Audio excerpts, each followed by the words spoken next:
perfect tense. Perfect tense அப்படினா உனக்கு என்ன ஞாபகம் இருக்குன்னா have verb ஓட third form தான் ஞாபகம் இருக்கணும். present have verb என்னது have has. present have verb ஓட verb 3 எழுதணும். அதாவது past participle இருந்தது அப்படினா அது present perfect tense. ஒரு விஷயம் இப்பதான் செஞ்சு முடிச்சேன். இப்பதான்ப்பா முடிச்சேன். இப்பதான்ப்பா 3 மணி நேரமா செஞ்சேன் அப்படினு சொன்னால அது ஒரு விஷயம். அதுக்கு என்ன யூஸ் பண்ணனும் அப்படினா present perfect tense ஒரு ஆக்ஷன்.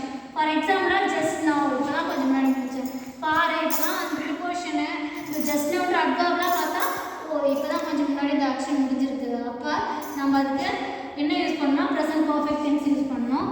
present perfect tenseனா have இல்ல has ஓட verb 3 third person singular வந்தா மட்டும் has ரிமைனிங் எல்லாத்துக்குமே have. இப்போ இங்க I இருக்கு. அப்ப dash complete the work just now இப்போ கொஞ்சம் முன்னாடி தான் முடிஞ்சிருக்கு. அப்ப என்ன பண்றதுன்னா I இருக்கனால have completed work we completed. I have completed the work just now. ஓகேவா?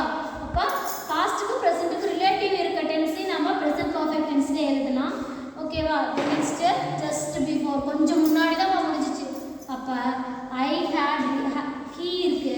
அப்ப he இருக்கனால என்ன போடணும்? have has. அப்ப he has reached verb 3 reached. அப்ப he has reached the home just before கொஞ்சம் முன்னாடி தான் நான் வீட்டுக்கு வந்தேன். அப்ப I we you plural எல்லாத்துக்கும் have third person singular வந்தா மட்டும் has plus verb 3 or past participle. அடுத்து இங்க Murugan dash write exam for 3 மணி நேரமா எழுதணும். ஒரு ஆக்ஷன் ஒரு 2 மணி நேரம் 3 மணி நேரம் நடந்துட்டு இருக்குது. இவ்வளவு நேரம் செஞ்சுட்டு இருந்தேன் அப்படின்னு சொல்றதுக்கு நம்ம என்ன யூஸ் பண்ணலாம்னா present perfect tense யூஸ் பண்ணலாம். அப்ப முருகன்ங்கிறது சிங்குலர்.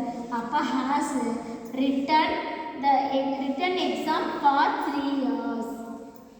அவ்வளவுதான். அப்ப present perfect tense have or has ஓட verb 3 or past participle எழுதுனா present perfect tense. next past perfect tense. past have ஒண்ணே ஒண்ணு தான் had. அதோட verb 3 எல்லாம் past participle அதுதான் past perfect tense ஓட tense form. அப்ப அப்ப இருக்கு ரெண்டு past action ஒரு சென்டென்ஸ்ல இருந்தா முதல்ல எந்த past action முடியுதோ அத past perfect second past action simple past எழுதணும் அப்படினு முன்னவே பார்த்திருக்கோம்.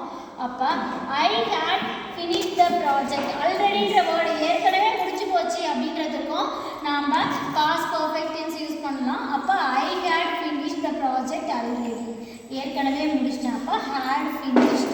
அப்படி இல்லனா ரெண்டு past actionக்கு first action past perfect எழுதணும். அப்ப Ram had entered home before. Ram வீட்டுக்குள்ள நுழைஞ்சிட்டான் முன்னாடி. his father advised him. அவன் father advice பண்றதுக்கு முன்னாடி அவன் வீட்டுக்குள்ள நுழைஞ்சிட்டான். அப்ப had entered verb 3. அப்ப had ஓட verb 3 வந்தா அது past perfect tense. Okay next future perfect. ஃபியூச்சர்னாலே will shall எப்படி நம்ம be verb-க்கு be போட்டோமோ அதே மாதிரி இங்க have plus verb 3. அப்ப இது ஃபியூச்சர் எக்ஸாக்ட்டா யூசேஜ் இல்ல நம்ம டென்ஸ் ஃபார்ம் மட்டும் தெரிஞ்சுக்கணும். நம்ம ஃபியூச்சர்ல இது இவ்வளவு நாள் நான் செஞ்சு முடிப்பேன் இந்த டைமுக்குன்னு சொல்ல முடியாது. இருந்தாலும் நம்ம அதோட டென்ஸ் ஃபார்ம் தெரிஞ்சுக்கணும். அப்ப he will have verb 3 completed. He will have completed the project on the next 2 weeks. next 2 weeks குள்ள இந்த ப்ராஜெக்ட்டை நான் கம்ப்ளீட் பண்ணி முடிச்சிருப்பேன் அப்படின்னு சொல்றோம். ஓகேவா? அவ்வளவுதான்.